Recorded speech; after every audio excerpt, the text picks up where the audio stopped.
Go and verify.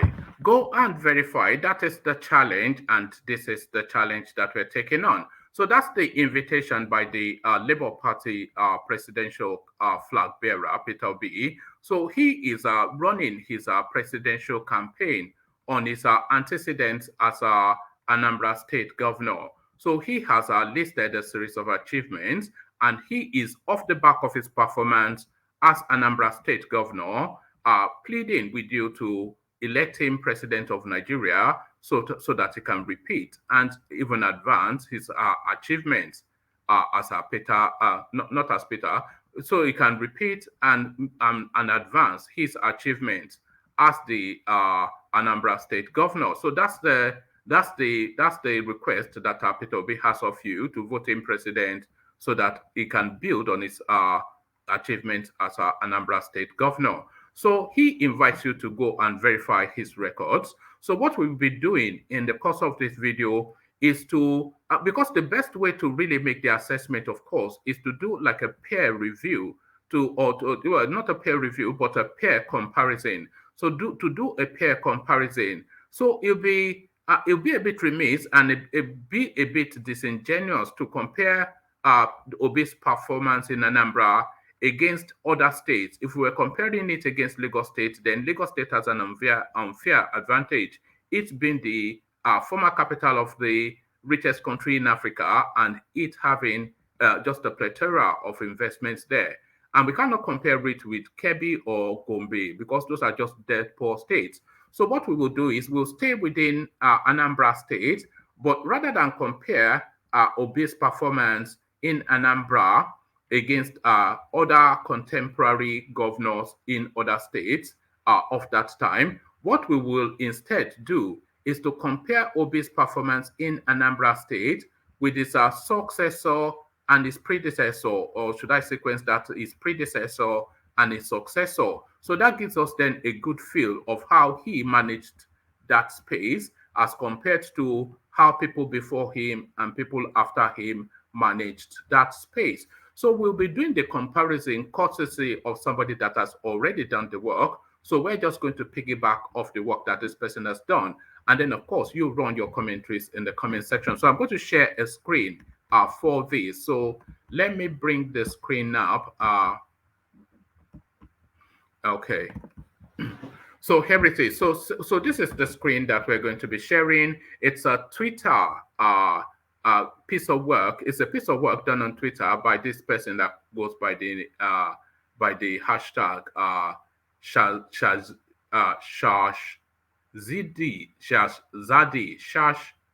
Zadi. So apologies if I'm butchering that, but you see it on your screen. Shash Zadi. Alhaja Balance is the hashtag Alhaja Balance. So she has gone in then to do a deep dive into the Peter Obi space. And as ever, I'll post a link of this thread in the comment section for you to go and have a better read of it yourself. But we plow through it and to see then what this lady found and what she concluded. So she starts off. Ngige was sworn in May the 29th, 2003. That year, the state generated, so she's just gone straight in. Let's see if she titles it in any way. So she's not titled it in any way, so she's just gone straight in. Ngige was sworn in on May the 29th, Ngige was sworn in on May the 29th, 2003. That year, the state generated 800 million naira in revenue. 2004, the revenue quadrupled to 3.6 billion naira. 2005, the previous year's revenue doubled to 7.4 billion naira. March 2006, he got voted out of office for operating with a stolen mandate, and Peter Obi was sworn in. Since 2006, revenues dipped by 40% to 4 billion naira. The attached pictures show the trajectory of the IGR under Peter Obi. He left office in March 2014, leaving the IGR at 8 billion naira. That was in 2013. 2014 IGR jumped to 10 billion naira. The numbers for 2021 are yet to be out, but 2020 puts the state IGR at 28 billion naira. So she put a series of screen grabs to show this. So those are the figures that are emanating. So Ngige came in at Ngige came in 2003. He generated 800 million naira that year. In 2004, he quadrupled it to 3.6 billion naira. 2005, it doubled again to 7.4 billion naira. So Obi took over in 2006. And from this assertion, which you have the screen grabs of the figures, so this is uh, yes, I'm just having a look at this to see. One moment. Oh, pardon me. My phone seems to have taken a life of its own. All right. So I'm just having a look at this to see. Hopefully, she publishes our sources, but the sources easily found. So it says, same year 2000. Let me see where were we? That phone that went off somewhat discombobulated me, but I don't want to stop the video to restart it. So we just plow on. So we go on to how she continues. It says, same year 2006, revenues dips by 40%. So that's the year that Peter Obi took over. So Peter Obi regained his mandate in 2006. Ngige had progressed the economy from to 800 million naira in 2004, 3.6 million, 3.6 billion naira in 2005, etc. It progressed it, yes, 800 million naira in 2003, 3.6 billion in 2004, and in 2005, 7.4 billion naira. So 7.4 billion naira was when Peter Obi came in. Same 2006, revenue dips by 40% to 4 billion naira. The attached pictures show the trajectory of the IGR under Peter Obi. He left office in March 2014, leaving the IGR at 8 billion naira. That was in 2013, so it doesn't capture the 2014. 2014, oh, it does capture it. 2014, IGR jumped to 10 billion naira. The numbers for 2021 are not yet out, but 2020 puts the state IGR at 28 billion naira. So that will be under Obiano, I suspect. So Peter Obi left office in 2014 with an IGR of yes, Peter Obi left office in 2014 with an IGR of 8 billion naira. And then in 2014, so 2014 would have been the kickoff of Obiano. So in 2014, IGR jumped to 10 billion naira. So you're seeing the screen as I'm seeing it. So in 2014, the IGR, so let me just highlight so you can see. It doesn't allow me to highlight, but let me see, does it? Yeah, it does allow me to highlight. So let me just highlight the whole paragraph so you can see. So you can see it as I'm seeing it. So he left office in March 2014, leaving the IGR at 8 billion naira. So that would have been the figure that was captured the last financial year, which would have been 2013. 2014 IGR jumped to 10 billion naira. So that would be the Obiano years. The numbers for 2021 are not yet out, but 2020 puts the state's IGR at 28 billion naira. So there it is right there. But she continues. I think there is much to unpack here. In 3 years, Ngige was able to X9 the state's IGR.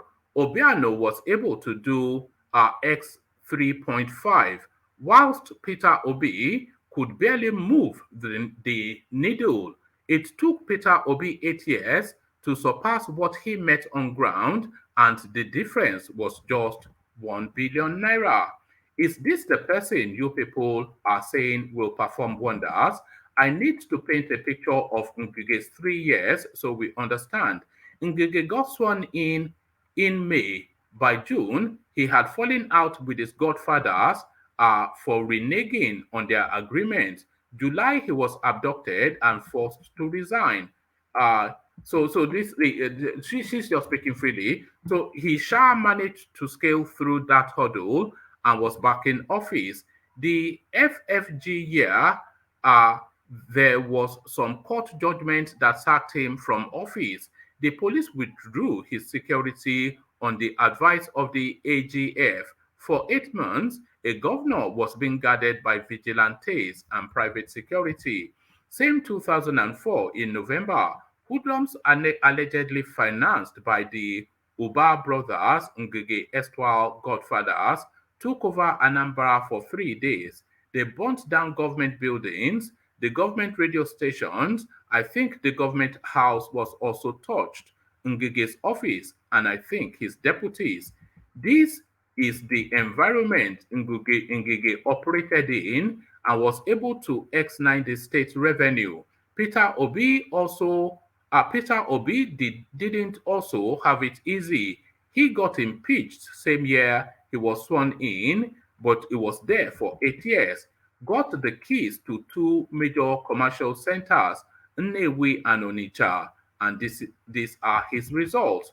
Looking at the numbers again, Peter Obi met a state totally dependent on FAAC, so that would be the federal allocations. The ration of FAAC to IGR is about 83 to 17 and left it in the same state. They could barely pay salaries alone for the state from the state's revenue. This is the person they want to transform Nigeria. Peter Obi is a businessman, so he is going to create a business friendly environment. Let's verify. In 2008, the first ease of doing business report was piloted in Nigeria with 10 states. Anambra tied with Kano at number 8, 8 out of 10. 2 years later, in 2010, another ranking was done. This time comparing all the states, Anambra came 35. Under a trader, Anambra was the 35th hardest place to do business in Nigeria. He pays so she's debunking point by point. He pays salary. He pays salary. Doctors went on strike for 13 months. So I think this actually links to a post that verifies this. So let's click on that post just to see. So let me repoint this screen. So I'll come off the screen only to go back to it, but I want to take you to the hyperlink that she added to that doctor strike. So let's see now what we're gleaning. What we're gleaning from it. As ever, we'll check the date. So this is Anambra doctors call off strike after 13 months, and this was February the 28th, 2012. So that's a slap bang in the middle of the Peter Obi administration. As you can see from the highlighted, let me just highlight that. As you can see from the highlighted space there, it's not what's going on here. Let's see, let's try that again. Anyway, you can see it. So you can see that the 28th of February 2012. So this is going back now. Anambra doctors call off strike after 13 months. After a year of down tools, Anambra state government employed medical doctors have finally called off strike. According to Dr. Ima, I'm not going to attempt the last name, Chairman Anambra State Chapter of Nigeria Medical Association, the striking doctors decided to pick up tools again because of the plight of the ordinary people in the society. It is true, we have called off the strike. We have just signed the agreement with government about an hour ago. The secretary to the state government signed for the government. A technical committee headed by Professor Mbonu was set up to execute the agreement. He confirmed we decided to take the 60% offered by the government because of our people. Government has been rigid, and we do not want to continue with the rigidity of government. We are serving the people, not the government, and our people are suffering. Speaking further, the doctor said, speaking further, the doctor revealed that a technical committee headed by Professor Mbonu had also been set up by the association to see to the implementation of the agreement with government, sequel to the signing of the memorandum of understanding with the Peter Obi-led government on Monday. So on and on it goes. So that verifies then that doctors were on strike for 13 months over pay. So there it is right there. Uh, yeah, so there it is right there. So let's go back then to that Twitter thread by this lady and see what else we can glean from there. So we go back to the Twitter thread. Let's just go back there.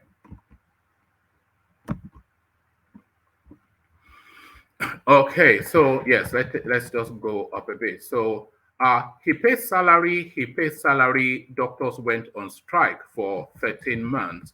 Anambra doctors call off strike after 13 months. So that we've already verified, as they say. Someone will just come and be bamboozling. He says Nigeria's budget per citizen on healthcare is 5 naira a day. Ask him how much he budgeted when he was governor. 2006 census put Anambra's population at 4.1 million people. I doubt that man ever budgeted up to 1.5 billion. Let's dash him 2 billion. That's 1 naira 3 kobo per person. Peter Obi, bring sanity to Anambra. Peter Obi, bringing sanity to Anambra was one of my greatest achievements. So she goes on to highlight then just the insanity in Anambra. So it says, police discover decomposed body of kidnapped ex-Super Eagles player's father. Uh, Former deputy governor of Anambra State killed by kidnappers. Anambra monarch freed 9 days after kidnapping. So these were all cold from that time in space. Uh, he tried his best, but he still left a kidnappers' headquarters. Traditional rulers, experts, people in academics, the rich, everybody felt the brunt. The daughter of a lawmaker was killed when they were trying to kidnap her mother. That was the second attempt. Kidnappers killed 16-year-old daughter of ex-Anambra lawmaker. So she then she brings the I was hopeful that she would put bits to verify, and it looks as though she's putting bits to verify.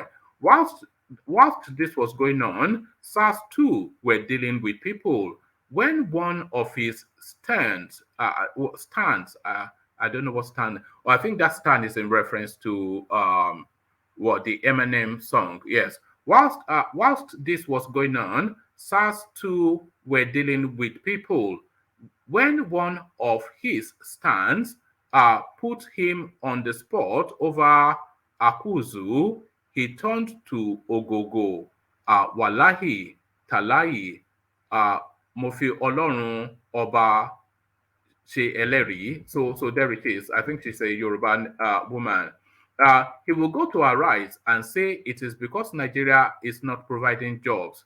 That's why crime rate is on the rise. Agreed. But which ones did he provide as governor? And how did his state become a kidnapper's haven?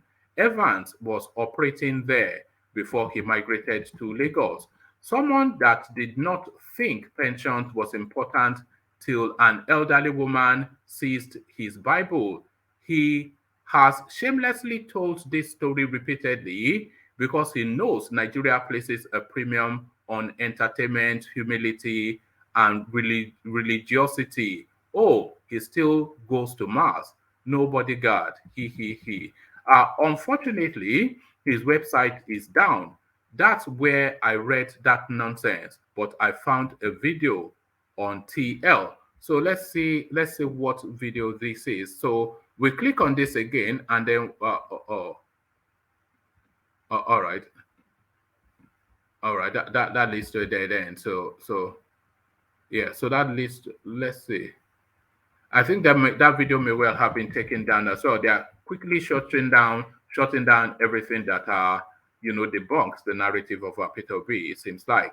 So she goes on. His first term was nothing to write home about. Even APGA chairman acknowledged it. They had to use Ojuko's help to emotionally blackmail to get him. Let me take that again. His first term was nothing to write home about. Even APGA chairman acknowledged it. They had to use Ojoko's help to emotionally blackmail to get him a second term. I don't know which is worse between this and Lucky Igbenedion's father saying Peking we know they do well must repeat that class. So and there it is right there. So she's now put up the poster of them using Ojuko's health. So you can see the poster obviously. Here is my beloved son. Vote him again. This is my last wish. So they've gone in deep. Here is my beloved son. Vote him again. This is my last wish. Ikemba, and that was on the 17th of December, 2009. Governor Peter Obi. So there it is right there. Um, all right. So I think that is where it peters out. So I think somewhat of a decent job done by this person. Or does it add anything more? No. I think that is where it ends right there. But somewhat of a decent job done by this person, and she's provided as much as she can links to verify every single point that she's seeking to make. So I'll post the link to this thread in the comment section, and I'll pin it up just so you can see what is being said and what's led to all this. So there it is right there. Go and verify, and that is what we're doing. So go and verify, and it looks as though what's her name? Shazadi, also known as Alaja Balance, Shazadi, also known as Alaja Balance. She has gone to verify, and she has found Peter Obi wanting. So go and verify, and that has been done. So go and verify. Alaja Balance goes to verify, finds Peter Obi wanted. But we are taking on that challenge to go and verify, and go and verify with jolly well will. So there it is. Till the next one. Peace.